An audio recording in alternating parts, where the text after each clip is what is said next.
하나님 말씀 보겠습니다. 하나님 말씀 누가복음 19장 1절부터 10절까지 말씀입니다. 누가복음 19장 1절부터 10절까지 말씀.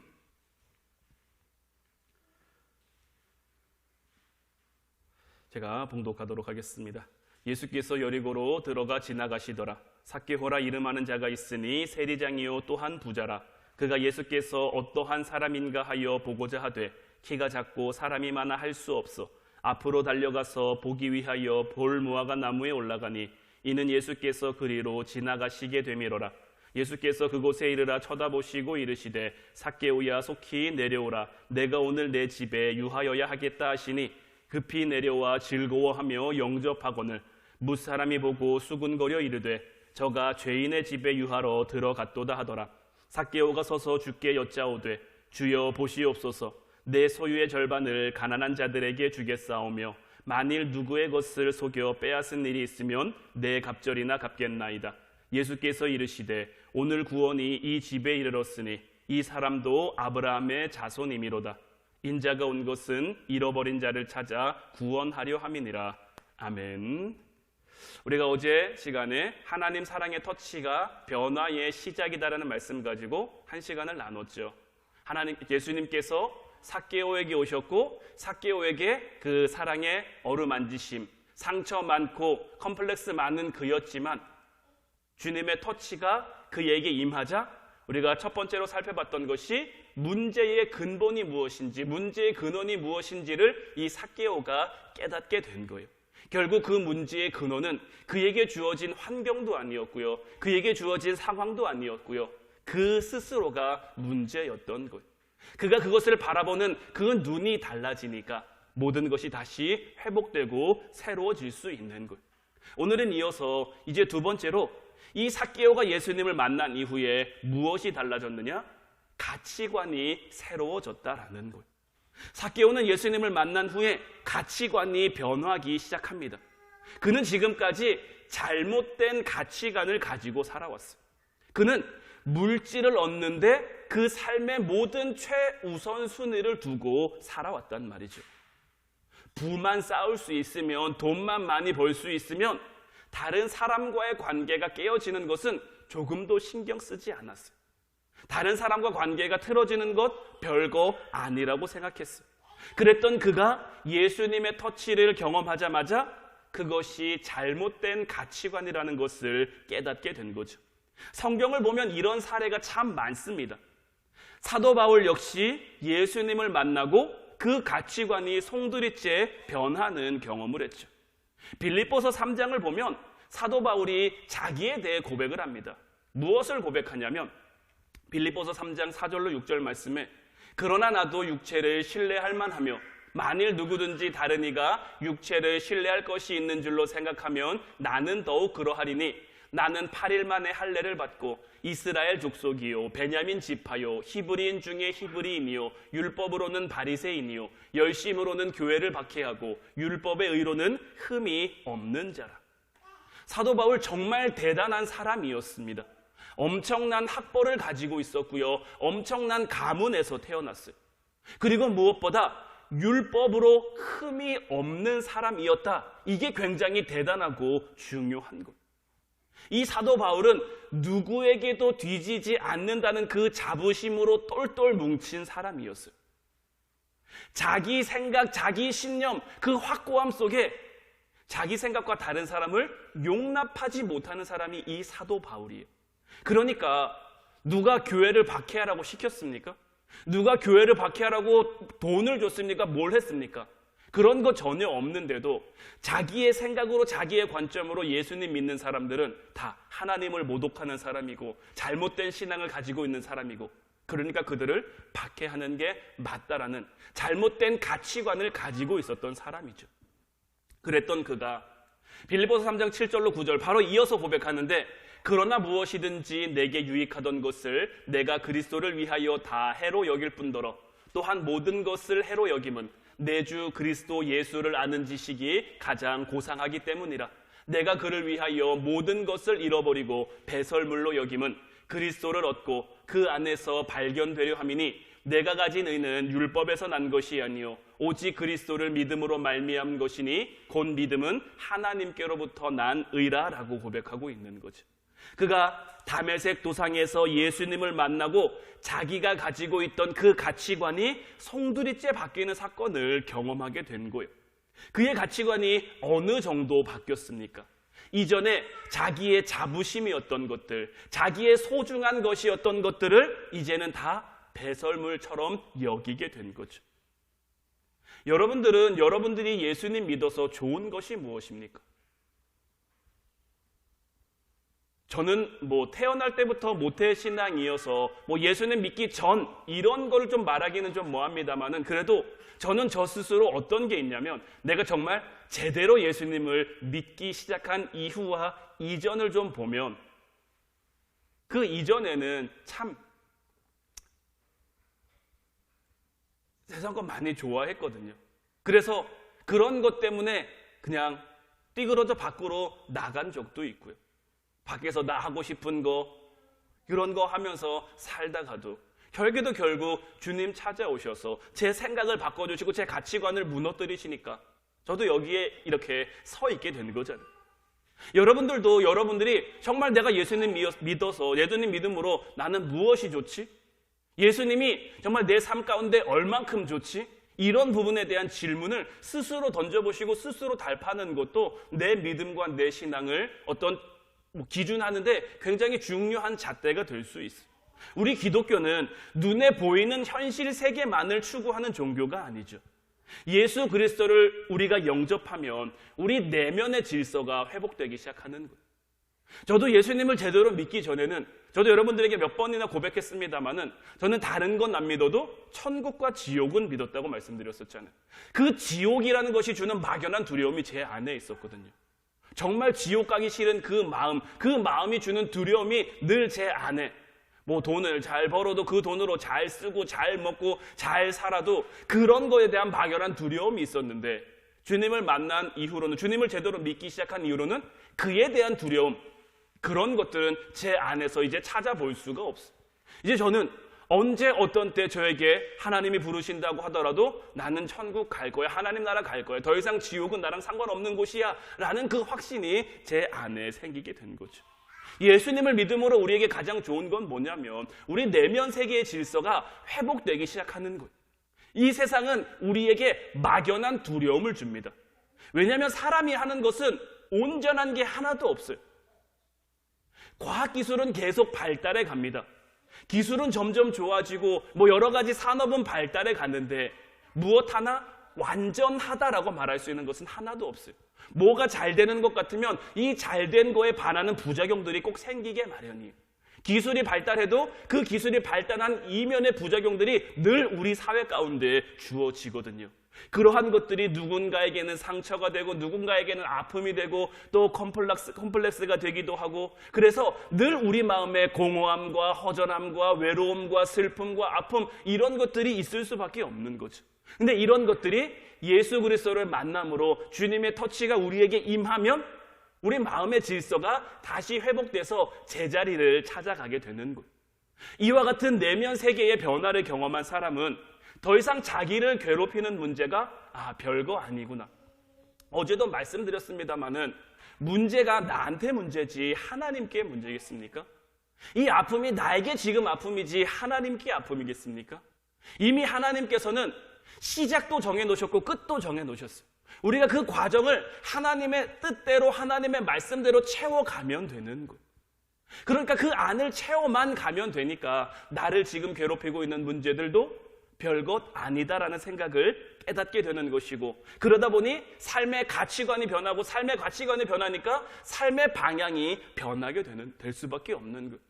솔직히 사도 바울이 내가 가진 것들을 배설물처럼 버렸다고 하지만 여러분들 이거 배설물처럼 버리는 게 쉽겠습니까? 그리고 이게 버린다고 온전히 버려지겠습니까? 온전히 버려질 수도 없을 뿐더러 버리기도 참 쉽지 않은 거예요. 그럼 사도 바울이 배설물처럼 여겼다라고 고백하는 그것은 뭐냐? 복음을 내 삶의 중심에 두었다라는 거예요. 그가 예수님을 만난다고 바리새인이 아닌 게 아니죠. 그가 예수님을 만난다고 베냐민 지파가 아닌 게 아니에요. 그가 예수님을 만났다고 그가 가진 지식이 없어지는 거 아니잖아요. 여전히 가지고 있고 여전히 그런 사람이지만 나에게 지금 가장 중요한 것은 그런 것들이 아니라 그런 것들보다 나를 만져주신, 나를 위해 주신, 나를 사랑해 주신, 나를 위해 십자가 지신 그 주님, 그 복음이 더 우위에 있게 되는 거죠. 여러분들, 내 안에 평강이 없고 내 안에 기쁨이 없는데 많은 부와 많은 특권을 누린들 무슨 소용이 있겠습니까? 내가 아무리 많은 것을 가지고 있어도 이 많은 걸로 기쁨을 못 누려요. 늘 불안해요. 늘 걱정돼요. 늘 염려돼요. 그럼 그런 것들이 무슨 소용이 있겠습니까? 차라리 없이 기쁜 게 낫죠. 없이 평안한 게 낫죠. 마음속은 항상 열등감과 상품과 아픔, 상처와 아픔 이런 것들로 전쟁 중인데 눈앞에 보이는 화려한 것들, 눈앞에 보이는 좋은 것들이 다 무슨 소용이냐는 말이죠. 우리는 삭개오처럼 먼저 예수님을 만남으로 우리 내면이 다시 정리되고 다시 회복되는 은혜를 누릴 수 있어야 하는 것. 이제 이와 같은 은혜가 여러분들 가운데 주어질 수 있기를 주님의 이름으로 축원해 드립니다. 마지막 세 번째 삭개오에게 나타난 변화는 뭐냐? 결단하는 능력이 생겼다라는 거예요. 삭개오는 예수님을 만나고 그분의 터치를 경험하고 나서 이제 결단하는 힘이 생겼어요. 그에게 용서할 수 있는 힘, 사랑할 수 있는 힘이 생겨난 거죠. 앞에서 말한 것처럼 이 삭개오는 상처가 굉장히 많은 사람이죠. 자기를 따돌리고 자기를 무시하고 자기를 싫어하고 자기를 증오하는 사람들에 대한 자기가 가지고 있는 미움과 아픔과 증오가 있었단 말이에요. 그런데 그가 예수님을 만나자마자 그렇게 소중하게 여기던 재물들을 나눠주기 시작하고 거기서 한 발짝 더 나가서 내가 토색한 것이 있으면 4배나 갚겠다고 한 거예요.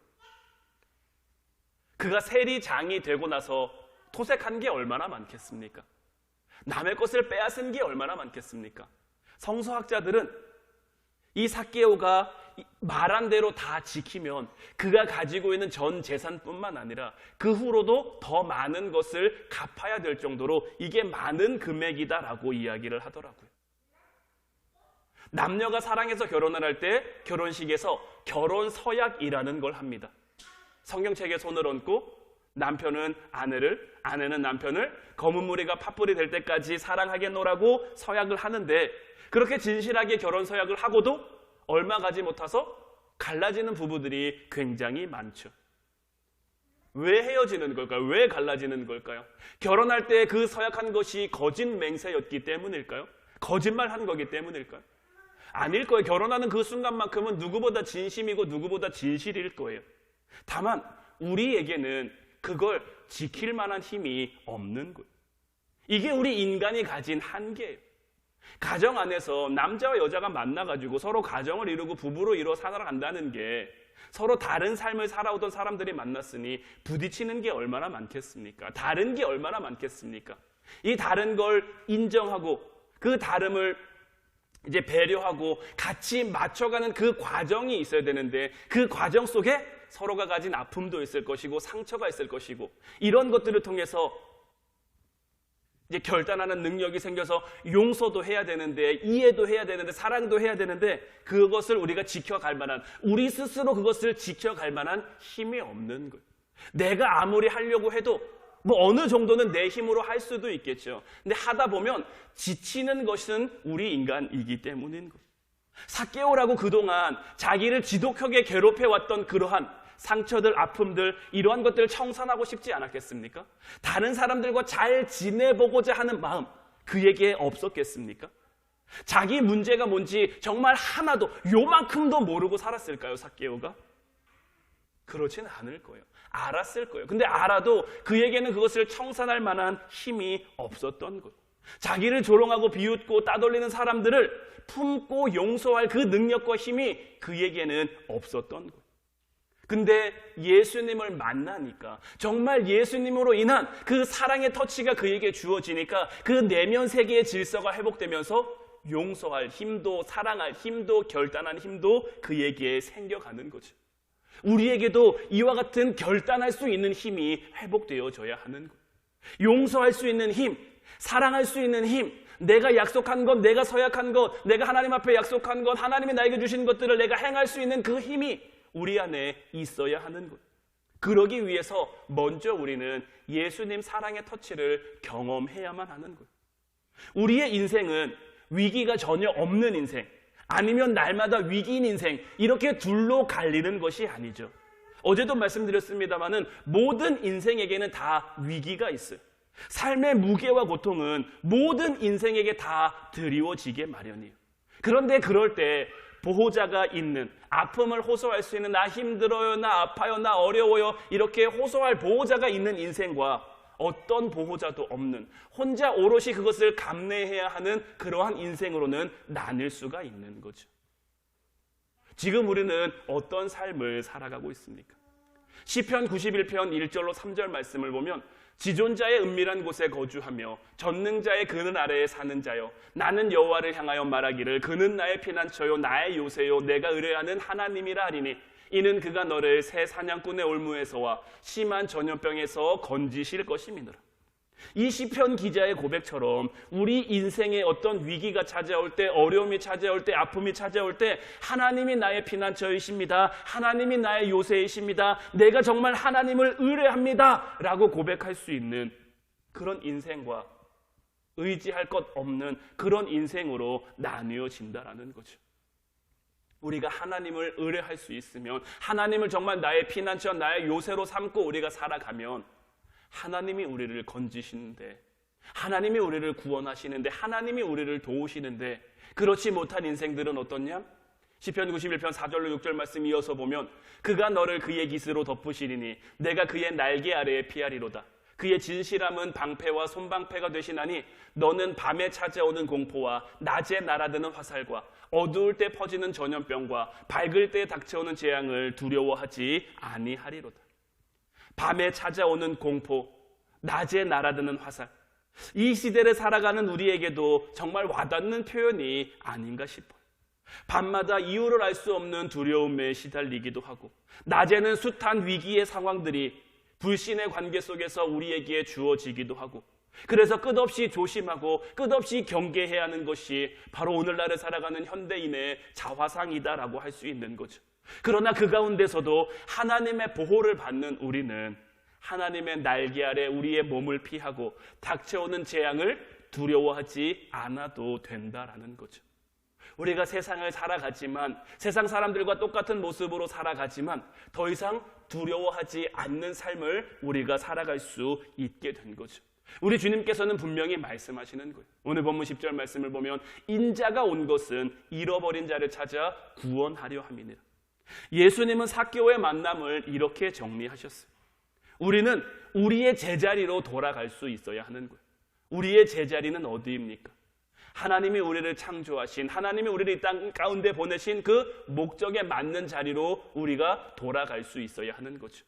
이번 기도의 주제가 리뉴얼이죠. 기존의 것을 다시 새롭게 하는 거예요. 우리가 이 땅 가운데 올 때 하나님께서 우리에게 아무것도 주지 않고 이 땅에 보내셨을까요? 물론 우리가 빈몸으로 왔다 빈몸으로 돌아가는 그런 인생이지만, 하나님이 우리를 이 땅 가운데 보내실 때 하나님의 뜻과 목적을 우리에게 부어주시고 이 땅에 보내시면서 우리에게 아무것도 없이 그냥 보내셨을까요? 우리가 충분히 우리에게 주어진 삶을 살아갈 수 있는, 우리 믿음의 자리를 지킬 수 있는, 우리 신앙의 자리를 지킬 수 있는 그러한 힘과 능력을 우리에게 함께 주어서 이 땅 가운데 보내신 거예요. 그런데 자꾸 우리는 이 땅의 삶을 살아가면서 기존에 우리가 갖고 있던 것들을 자꾸 잃어버리는 거예요. 하나님이 은혜 주셨는데 세상 가운데 주신 은혜 자꾸 까먹는 거예요. 믿음 주셨는데 세상 가운데 우리 믿음이 세상이 주는 불안함과 세상이 주는 그 두려움에 자꾸 약해져 가는 거예요. 그러다 보니까 세상 의지하게 되고, 세상 바라보게 되고, 세상의 것만 찾아다니게 되고. 여러분들은 점을 본 적이 있으신지 모르겠는데, 점을 보는 사람들의 특징이 뭘까요? 점은 왜 볼까요? 불안하니까 보는 거죠. 내가 뭘 해야 되는데 이게 잘 될 수 있을까? 내가 뭔가를 해야 되는데, 누군가를 만나야 되고, 뭔 사업을 해야 되고, 이런 걸 해야 되는데 이게 잘 될 수 있을까? 그래서 그 불안한 마음에 찾아가는 거예요. 근데 되게 안타까운 건 뭐냐면, 교회를 다니시는 분들 중에도 점 보는 걸 즐겨 하시는 분들이 생각보다 꽤 많이 있더라고요. 그들은 예수님을 믿는데 예수님이 주시는 그 사랑의 터치를 경험하지 못하는 거예요. 예수님이 주시는 사랑의 터치를 경험하지 못하니까 세상 가운데 그 어떤 힘도, 그 어떤 능력도, 그 어떤 용기도 가지고 살아갈 수가 없는 거죠. 이제 여러분들이 정말 예수님 사랑의 터치를 늘 경험하며 살아갈 수 있기를 주님의 이름으로 축원해 드립니다. 성령님께서 우리에게 오셔서, 예수님께서 보내주신 그 성령님이 우리에게 오셔서 우리 안에 해주시는 일들이 바로 이러한 일들인 거예요. 삭개오를 만나 그 마음을 터치해 주신 주님, 그 바로 주님께서 오늘 저와 여러분들을 향해 내가 너와 함께 하길 원한다, 내가 너를 만나길 원한다, 내가 너를 만져주길 원한다, 내가 너를 위로하길 원한다, 이렇게 말씀하고 계신 거예요. 우리가 찬양 불렀죠. 우물가의 여인처럼. 그 우물가의 여인도 예수님을 만나기 전에는 참 아픔과 상처가 많은 여인이었어요. 그 아픔과 상처 때문에 사람 만나는 것도 싫었어요. 그래서 아무도 물을 뜨러 나오지 않는 그 뜨거운 한낮에 우물가에 물을 기르러 나온 거죠. 그런데 예수님을 만나고 그 예수님의 만지심이 경험되어지자 그에게 제일 먼저 나타난 변화가 무엇입니까? 그는 지금 물을 기르러 왔어요. 육신의 목마름을 채우기 위해 물을 기르러 왔는데 그 물동이를 버려두고 마을로 들어가는 거예요. 마을로 들어가서 자기가 만나고 싶지 않았던, 자기가 마주치고 싶지 않았던 그 사람들에게 내가 메시아를 만났다고, 내가 예수님을 만났다고, 그에게 있던 상처, 그에게 있던 아픔, 그 모든 문제들이 이제 그 내면 세계가 다시 회복되어지고 다시 질서를 찾아가니까 무엇이 중요한지, 무엇이 맞는지, 무엇이 옳은지를 깨닫게 되는 거죠. 이후로 그 사마리아 여인의 삶이 어땠을까요?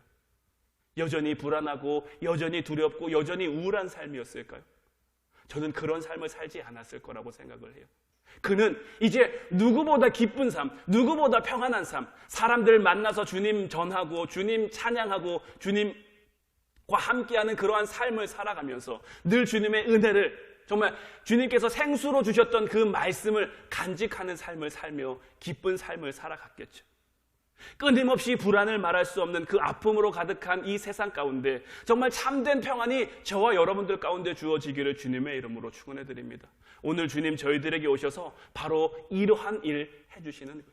따라서 오늘 우리가 같이 기도할 때에 하나님, 나의 이 슬픈 마음, 나의 이 아픈 마음 정말 주님의 이름 불러서 주님의 은혜로 해결받게 없소서. 오늘 이 밤 정말 주님의 만지심이 우리에게 임하고 우리 가정에 임하고 우리 교회에 임하고 내가 일하는 직장과 사업장과 모든 곳 위에 임함으로 말미암아 내가 살아가는 모든 것이 정말 그 어디나 하늘나라라고 고백할 수 있는, 하나님과 동행하며 하나님과 함께하며 우리 슬픈 마음 있는 자 이 찬양 같이 부르고 기도할 텐데, 정말 이 찬양의 가사처럼 늘 우리의 삶이 예수님의 이름을 부르며 예수님과 함께하며 예수로 채워지는, 예수가 전부되는 삶 될 수 있기를 주님의 이름으로 축원해 드립니다. 찬양하고 기도하겠습니다.